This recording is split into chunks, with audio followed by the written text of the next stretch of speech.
Jason disguised himself as a Special Forces soldier and quietly infiltrated the military training camp. While the other soldiers were completely off guard, he secretly pulled a vial from his sleeve and slipped it into his assassination target's coffee cup. Just then, the instructor suddenly ordered everyone to assemble.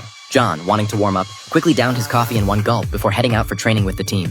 However, they hadn't gone far when John began feeling increasingly unwell. Within minutes, his limbs started losing strength, and he collapsed from poisoning, dying right there on the training ground. The next day, this accidental freezing death incident made headlines across major news outlets. Behind it all was the retired professional assassin Jason. Originally, Jason had been living a peaceful, happy life with his girlfriend Mary, until a sudden letter shattered their tranquility. The letter brought devastating news. His old partner Mike had been kidnapped. Mike was his most trusted brother who had once saved his life in a critical moment. Learning that his brother was in danger, Jason was filled with rage. Following the clues in the letter, he went to the specified location and entered a room where a desert chieftain was waiting for him. The chieftain claimed to be a KFC owner and said that 3 of his sons had been murdered, with only the youngest still alive.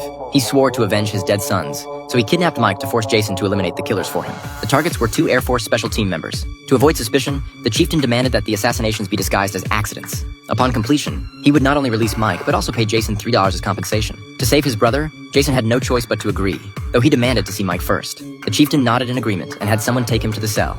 After confirming Mike was unharmed, Jason planned to escape with him immediately. He asked for water as an excuse, and when the guard brought it, he suddenly knocked him unconscious. But just as the 2 rushed out of the cell, they were blocked by the chieftain's youngest son. With no way out, Jason decided to proceed with the plan. He contacted 2 reliable friends and promised that if they helped rescue Mike, the entire $3 would be theirs. Faced with this fortune, both men immediately agreed. Jason's first target was named Paul. After nightfall, he quietly infiltrated Paul's mansion, pried off a tile in the bathroom, sharpened it into a makeshift hammer, squeezed body wash on the floor, and pulled the shower curtain to create a trap. Then he lured Paul into the bathroom and struck his head with the hammer, ending his life cleanly and efficiently. The next day, news reported that a man had accidentally slipped and died at home. The chieftain was very satisfied upon hearing the news, while Paul's comrade Sean also saw the news. His friend's death seemed suspicious to him. He recalled that the 2 killers who had murdered the chieftain's sons years ago were both his own comrades. Meanwhile, Jason found his final target, Tony. After retiring, Tony had been unable to find suitable work, which made him irritable and prone to conflicts over minor issues. Just as Jason was preparing to strike, Sean suddenly appeared. He had been secretly protecting Tony.